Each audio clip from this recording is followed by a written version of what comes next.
My fingers went numb around the frosting spatula. 8:47 a.m. on my 21st birthday, and I was standing in our kitchen staring at the text message that just lit up my mom's iPad on the counter, the one she'd left charging, the one she always forgot to lock. Flight boards in 20. Can't wait to finally relax without the birthday drama. 5 days of peace. My sister Emma's reply sat right beneath it. Seriously, Lila's been so needy lately. This week is exactly what we need. The 3-tier cake I'd spent 4 hours baking last night, half vanilla, half chocolate, decorated with hand-piped flowers because I wanted it to be perfect, sat on the counter behind me, the candles I'd arranged in a careful circle, the Happy 21st Birthday Lila banner I'd hung at midnight after they'd all gone to bed, still believing tomorrow would matter. My vision tunneled to that glowing screen. I could taste copper.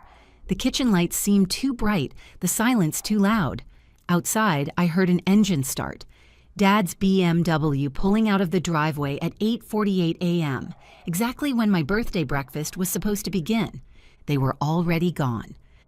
My name is Lila, I'm 21, and I'm a graphic designer. This is the story of how I learned that silence isn't weakness, it's strategy.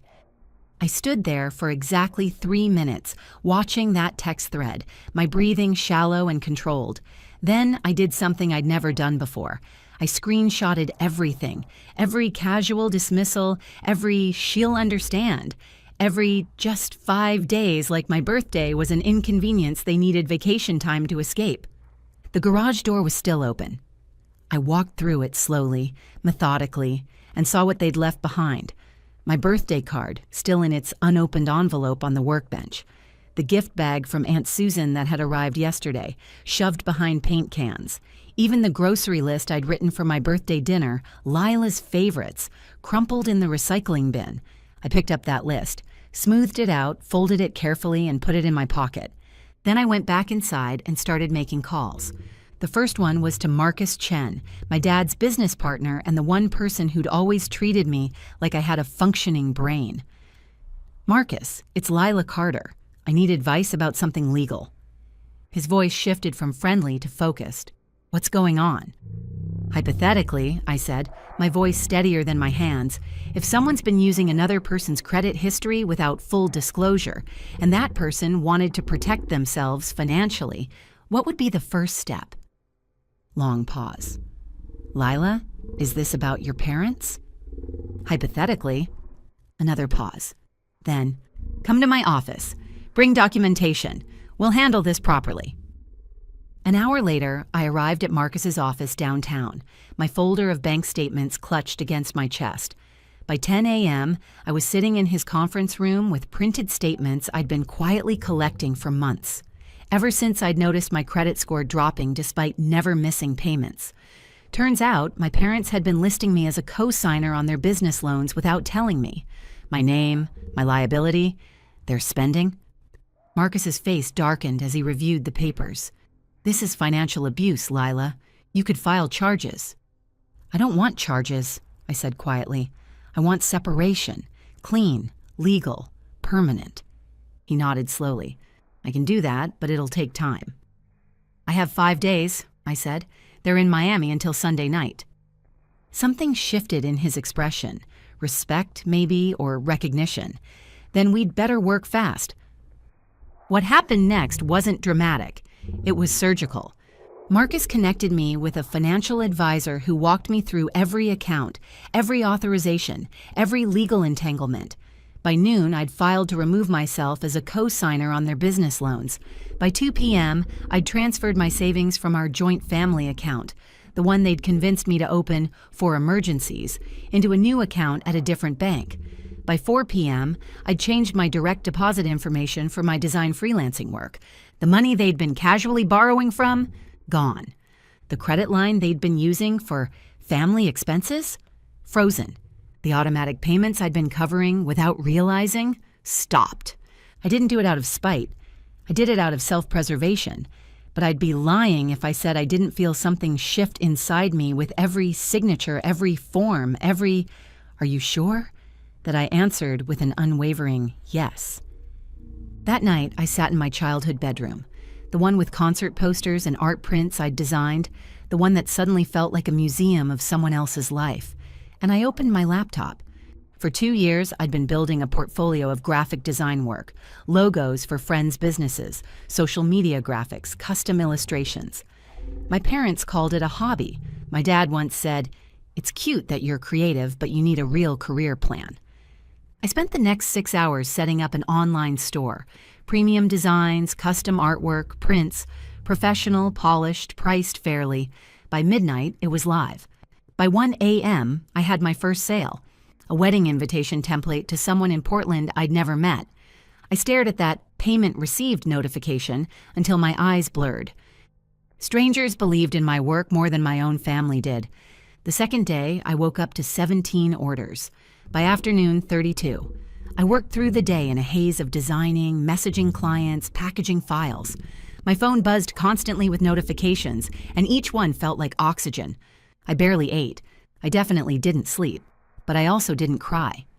Around 6 p.m., I walked downtown to clear my head and found myself standing outside a co-working space I'd passed 100 times. The one with floor-to-ceiling windows and people hunched over laptops, building things that mattered. I walked in, rented a desk for the month, set up my equipment. The guy at the desk next to mine, mid-30s with architectural blueprints spread everywhere, glanced over. "New here?" "Brand new to everything," I said. He grinned. "Best time to start." On day 3, I checked my parents' social media. Mom had posted a sunset photo from their hotel balcony. Sometimes you just need to disconnect and recharge. No obligations, no stress. Pure peace. I read it 3 times. Then I commented, "Looks beautiful. Enjoy every minute.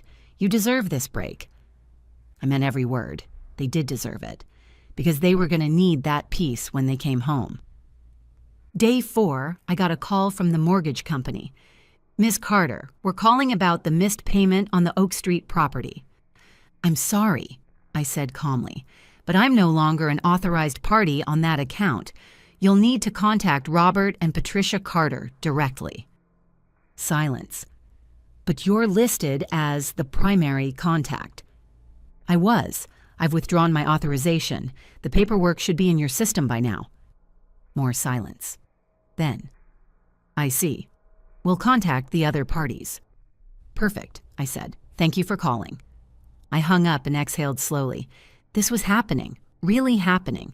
By day 5, I'd moved 40% of my belongings into a small studio apartment I'd rented across the street from our house. Close enough to watch, far enough to be free. The furniture I'd bought with my own money over the years went with me. I'd kept meticulous records in a spreadsheet, tracking every purchase down to the throw pillows. The rest I left behind, exactly as it was, like a museum exhibit titled Before. That night, I sat on my new balcony with cheap wine and expensive relief, watching their house through the window. Dark, quiet, waiting. When their SUV pulled into the driveway Sunday night at 9:17 p.m., I was ready. I watched Mom get out first, tan and relaxed, laughing at something Dad said. Emma followed, scrolling through her phone. They walked inside. I counted to 60. Then I heard it. Mom's voice, shrill and confused, echoing across the quiet street. Robert, where's the couch?" I donated it yesterday, along with the TV, the dining table, the decorative items they'd bought with money from my credit line.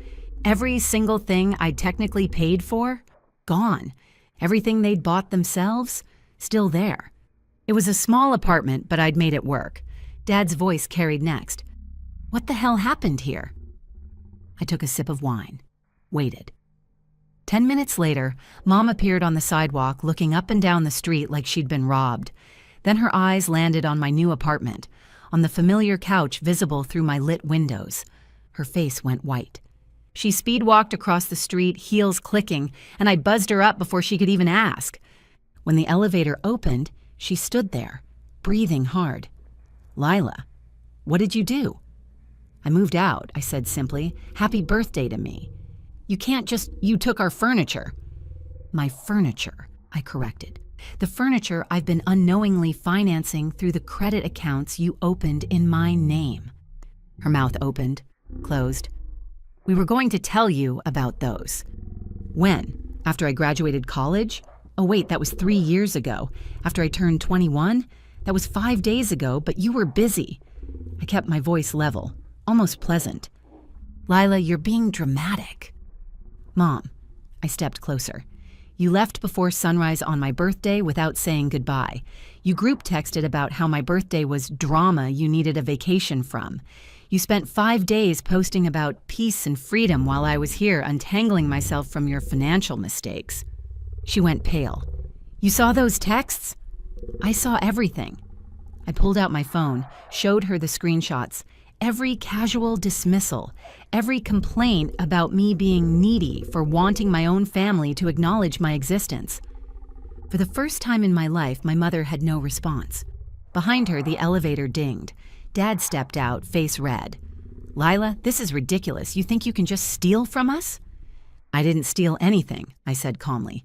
I removed myself from your accounts and took back what was legally mine. If you'd like to dispute ownership of any item, I have receipts, timestamps, bank statements showing exactly which purchases came from my earnings versus yours. He faltered. Also, I continued, Marcus Chen sends his regards. He's very interested in how my name ended up on those business loan documents without my signature. Dad's face shifted from angry to panicked. Marcus doesn't. We can explain that. I'm sure you can. Explain it to your lawyer, though, not to me. Emma appeared in the doorway, eyes wide. Lila, come on, we're family. Exactly, I said, looking at all three of them.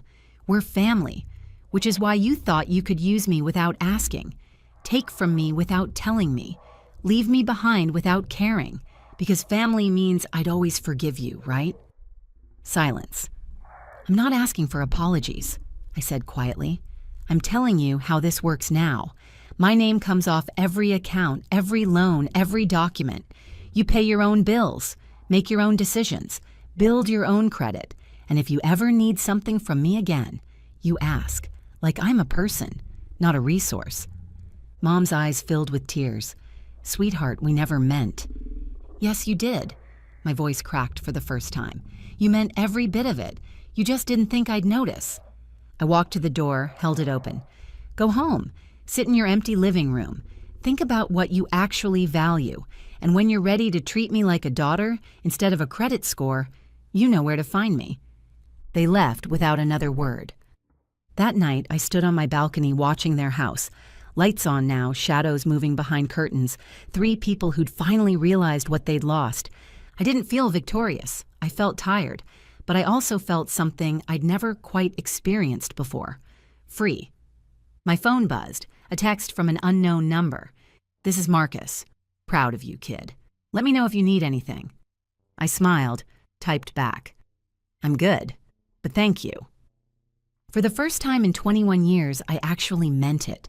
The weeks that followed were strange. Not bad strange, just different. My online store kept growing. 50 orders became 100, 100 became 300.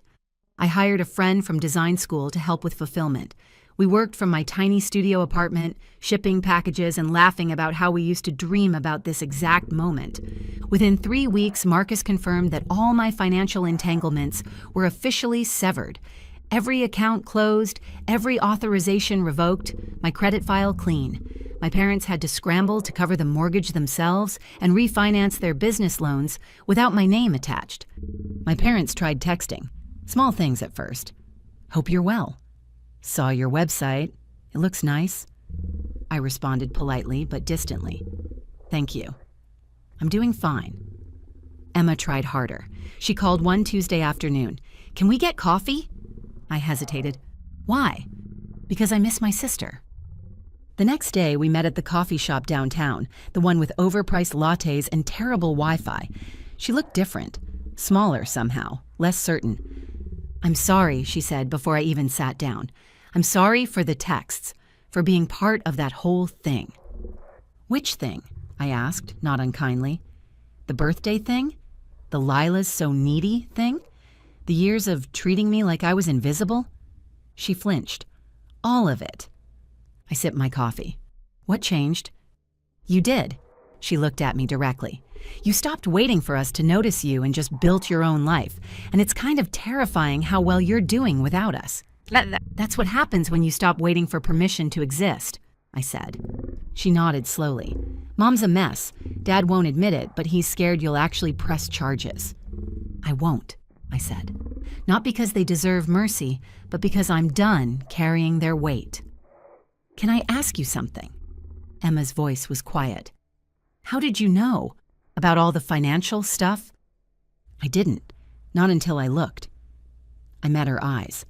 That's the thing, Emma. I stopped assuming they'd protect me and started protecting myself. You should try it sometime. She swallowed hard. I want to fix this. Then start by paying your own rent, I said gently. Build something that's yours. Stop letting them make you smaller so they feel bigger. She left crying, but I think they were good tears, the kind that mean you're finally seeing clearly. Mom called 2 weeks later. Can I see you, please? That afternoon, we met at Riverside Park on neutral ground under open sky. She sat on the bench looking older than I remembered. I've been thinking about your birthday, she started. Don't, I said. I don't need you to explain it. I need to say it anyway. Her voice was shaking. I was jealous of how independent you were, of how you didn't seem to need us. And instead of being proud, I resented it. So I pulled away, and I took your dad and sister with me. I stared at her. You were jealous of me? Terrified, actually. She wiped her eyes. You were building this whole life without us, and I didn't know how to fit into it. So I convinced myself you didn't want me there. For a moment, I didn't know what to say. Then, you could have just asked. I know. She nodded. I'm asking now, not to come back, not to fix everything, just to start over, slowly. I thought about it, about the birthday that started everything, about the silence that taught me who I was. Okay, I said finally, but we do this on my terms. No more credit lines, no more unannounced plans, no more assuming I'll just understand. Deal, she said. We didn't hug, we didn't cry. We just sat there on that bench, two people figuring out how to be family for the first time in years. 3 months later, I was standing in my first real gallery showing. 12 of my designs printed large, framed professionally, displayed under soft lighting. My parents came. Emma came. They stood in the back, quiet, watching strangers buy my work for prices I'd never imagined charging. When it was over, Dad approached me carefully. This is incredible, Lila, really. Thank you, I said.